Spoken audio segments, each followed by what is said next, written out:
esté con ustedes. Lectura del Santo Evangelio según San Lucas.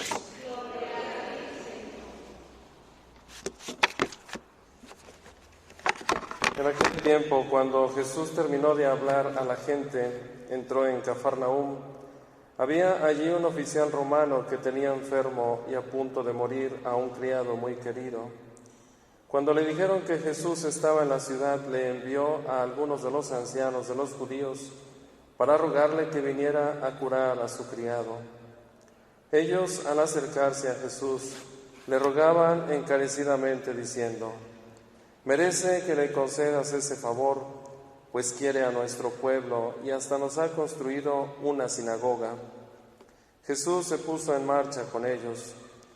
Cuando ya estaba cerca de la casa, el oficial romano envió unos amigos a decirle: «Señor, no te molestes, porque yo no soy digno de que tú entres en mi casa. Por eso ni siquiera me atreví a ir personalmente a verte. Basta con que digas una sola palabra y mi criado quedará sano. Porque yo, aunque soy un subalterno, tengo soldados bajo mis órdenes, y le digo a uno: ve y va, a otro: ven y viene, y a mi criado: haz esto, y lo hace». Al oír esto, Jesús quedó lleno de admiración y volviéndose hacia la gente que lo seguía, dijo: «Yo les aseguro que ni en Israel he hallado una fe tan grande». Los enviados regresaron a la casa y encontraron al criado perfectamente sano. Palabra del Señor.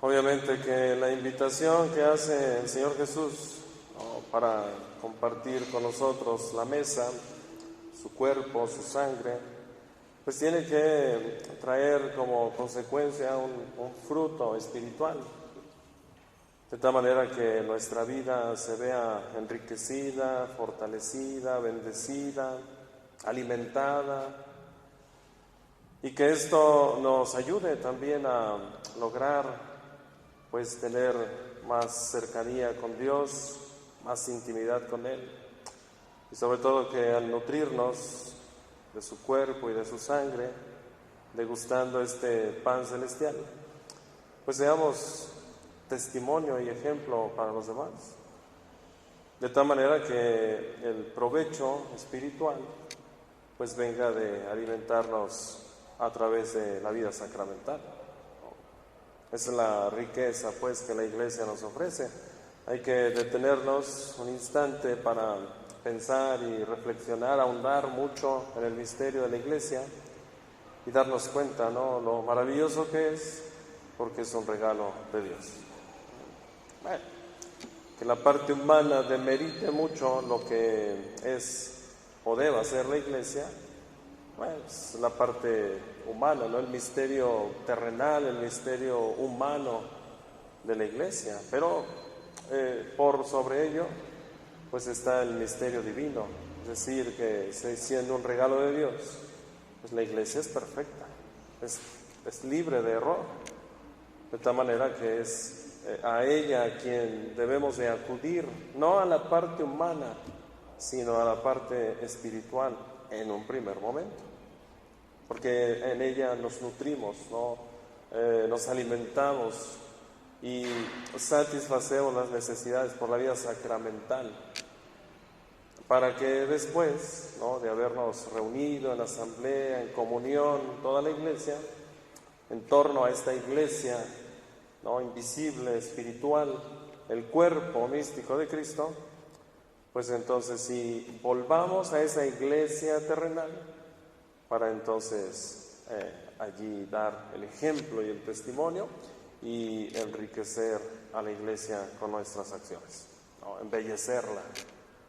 De no hacerlo así, por eso pues siempre nos quedamos con las cosas negativas, imperfectas, los errores, las equivocaciones, porque no logramos ver más allá todavía, ¿no? Somos muy limitados en nuestra visión y solo la parte humana. Entonces la queja, no, porque no es la Iglesia la que debería de ser, esos son el testimonio, mira, son los que van a la iglesia, y mira lo que están haciendo.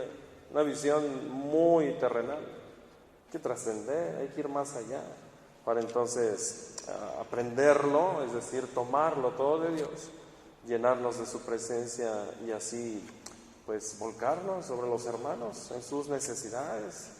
Ahí es donde entra la parte humana, en la que pues debe de ocuparse de las necesidades de sus hermanos. Después de haber asistido a esta iglesia celestial, entonces volver a la iglesia terrenal para entonces ayudar a embellecerla con las acciones que Dios dispone después de habernos alimentado de su cuerpo y de su sangre. Hay que hacerlo, es la riqueza que la iglesia nos ofrece. De no hacerlo, estamos perdiendo la oportunidad.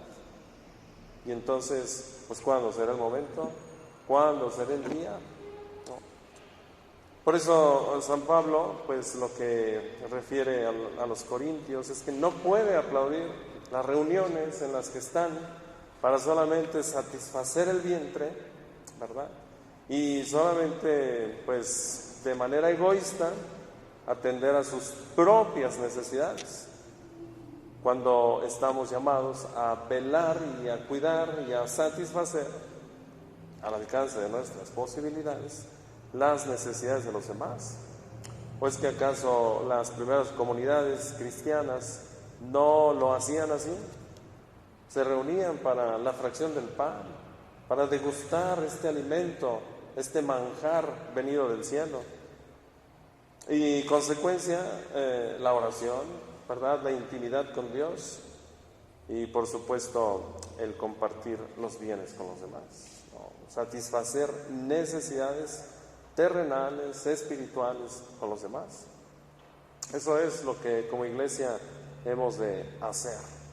No actuar de manera egoísta, sino buscar la común unión entre todos los miembros para que entonces sea realidad este embellecimiento que con nuestras acciones, desde nuestra condición humana, hacemos para embellecer a esta iglesia que de suyo es perfecta, ¿no? Y brilla, ¿no? Por la perfección que tiene, pues sumándole a ella todas nuestras acciones, todo lo que hacemos, para que correspondamos a tan gran regalo que Dios nos ha dado. ¿Perdón?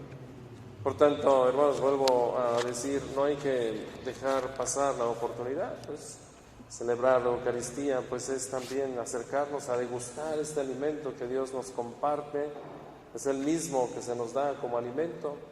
Por tanto, no desaprovechemos las ocasiones ni las oportunidades, porque de no hacerlo, se van, ya no vuelven las oportunidades.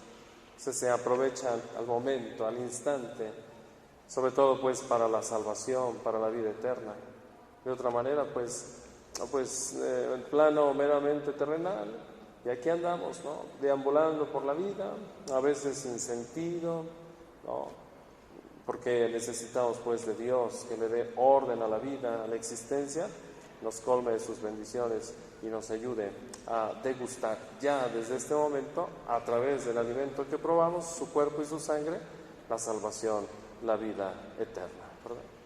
Entonces, que nuestras reuniones de asamblea, nuestras reuniones como hijos de Dios, como cristianos, pues realmente tengan sentido y que hagan de nuestra vida fecunda, para que así en acciones y en obras, ¿verdad?, demos el ejemplo y el testimonio que el Señor Jesús pide de cada uno de nosotros, para que pues embellezcamos, ¿no?, con nuestras acciones a esta iglesia a la que pertenecemos por el santo bautismo. Que así sea.